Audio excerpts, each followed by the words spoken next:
All right, welcome to 13 News at noon. I'm Karen Campbell here taking a live look over downtown Indy. Of course, many of you woke up to snow on the ground. And Sean, you've been talking about, of course, this snow falling down, and now it is here. And of course, this is a video that was shot early this morning. Just look at it covering everything. I mean, it's pretty to watch, when we can watch it from, again, inside. But, people that were driving out on the roads, it was an interesting time this morning. Yeah, a lot of the roads were just on the wet side, bridges and overpasses, and that'll be the theme as we go through the afternoon, though the second round that we've been talking about is going to have a little more teeth to it. Snow rates are going to be a little bit heavier, so gotcha. And it's going to be occurring during the rush hour. So our weather impact alert day continues. Our high temperature was near 70 degrees on Tuesday. Our current wind chill makes it feel almost 50 degrees colder. So that's one part of the weather impact alert, the wind chills that we've got. The other is this second round of snow that's already showing up over northwestern Indiana. That first batch, by the way, produced locally 1 to 2 inches of snow in some areas. In fact, just over an inch officially at the National Weather Service office. We're back up to 32 after dropping below freezing for the first time this season. This is the winter weather advisory. Here comes the second batch that we addressed. This is what it looks like in East Chicago here. You can see it's slushy roads, and that's what we're going to have on the less traveled roads. It's going to get a bit slushy. Bridges and overpasses area wide will become slick when this thing comes barreling through here between now and 7 o'clock here this evening. This is Future Track 13. So as we get closer to 4 o'clock here, metro area is going to get into the teeth of this. This is by 7 p.m. The back side of it starts to approach the metro. By 9 o'clock, it is to the south and southeast.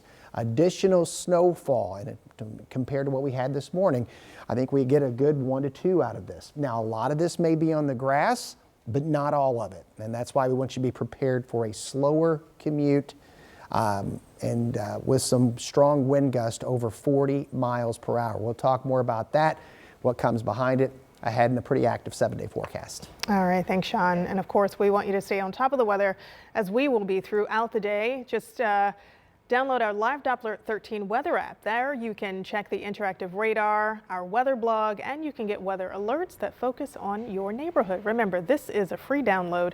You can find it in your phone's app store. Well, now at noon, we are working to learn more about a Brinks security truck robbery on the city's southeast side. IMPD tells us it happened around 7:50 this morning. Officers were called to Southeastern Avenue on reports of a robbery. And when they got to the scene, officers found a Brinks employee by 2 men while on duty. They say those men drove off in a car with a third person, leading to a short chase in the area. The suspects crashed the car they were in and then ran off. Police were able to capture 2 of the 3 suspects. Area schools were placed on a lockdown, which now have been lifted. And of course, this is an ongoing investigation. This afternoon, we are following a fire on the city's east side that destroyed a longtime business. We first told you about the Four Seasons family restaurant going up in flames as breaking news on Sunrise. IFD arriving to the scene just after 6 a.m. Heavy smoke and flames coming from the roof of the building on Shaitland Avenue, just south of 21st Street and I-70. Crews there, they were able to get the fire under control in a little over an hour. Several employees were working inside, but all of them made it out. No one was hurt. Those employees tell us they are devastated that this happened. This is life for all of us here. So just, we've been here over 30 years. This is definitely good for the east side. We have a lot of regulars. We have regulars that come in every day just to eat their food here. So this is definitely hard for all of us, especially for the holidays. The fire officials say the cause is still under investigation. 13 News is reaching out to police for any new leads after a vehicle was stolen with a 6-month-old baby boy inside. Now, we do know that child is safe and back with the family this afternoon. It happened last night just before 7 p.m. near 79th and Township Line Road. IMPD shared a photo of the vehicle. About an hour later, they found the baby and car about 5 or 6 miles from where the car was stolen. Police did not say if any clues or evidence was left behind. Of course, we will update you once we learn more. This afternoon, a former daycare worker in Westfield is facing abuse charges. Tisha Graham is facing several criminal charges, including battery and neglect. According to court documents, an employee at a Hamilton County kindergarten recorded video of Graham mistreating a 3-year-old boy last December. The boy's mother, Caitlin Ramirez, she tells us police showed her the video. She says in that footage, she saw her son in a crib with a teacher grabbing him by his chest, then raising him to the ceiling while he cried. It's not something that you do to a 3-year-old, even if you're an adult and they're not behaving. You just still don't use their fears in order to get your way. The kindergarten has been sanctioned by the state because of this investigation. Graham is due back in court in January. Well, right now, a 13-year-old suspect is expected in court next week, accused of murdering another 13-year-old. The Johnson County prosecutor is trying to decide whether he will waive that teen to adult court.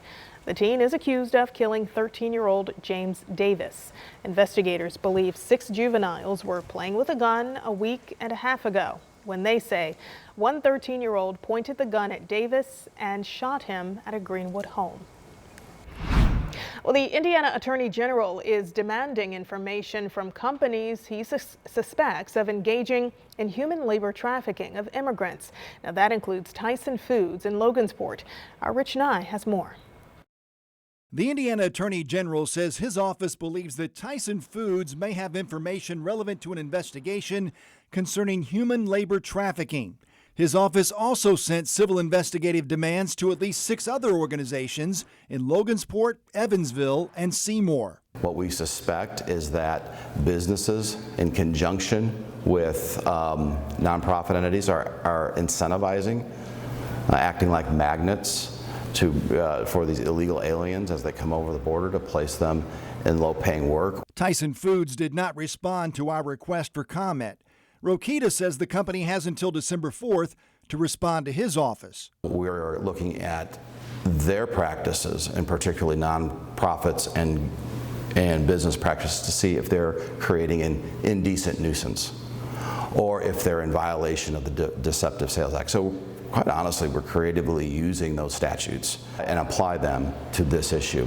Berry Global, a plastics company in Evansville, also received the demand. So did organizations that help immigrants and refugees find jobs and integrate to their communities, like Tent Partnership for Refugees and God is Good in Evansville. It is a direct attack on our immigrant neighbors and our community as well, and the corporations that partner with other community-based organizations that do work in the immigration sector, especially because a lot of these individuals have a legal work authorization. The Immigrant Welcome Center in Indianapolis is not directly involved, but worries about the impact. It's really going to shy these companies away, whether if it's getting involved in the community work or hiring our migrant population because they don't want bad PR or to be attacked like they have already been. And our Rich Nye also spoke to the Logansport school superintendent. She received a demand with 18 questions for information about immigrant students. They are asking for an extension to gather the data on more than 500 students over the past few years. The Mosel Sanders Foundation is asking for help serving Thanksgiving meals to Hoosiers in need. This year, the organization is delivering food to 10,000 people. Plus, they are feeding folks at more than a dozen places across the city. Mosel Sanders needs volunteers to make it all happen. You can sign up on their website. Of course, we have a link for you online right now. You will find it with this story at WTHR.com/SeenOn13.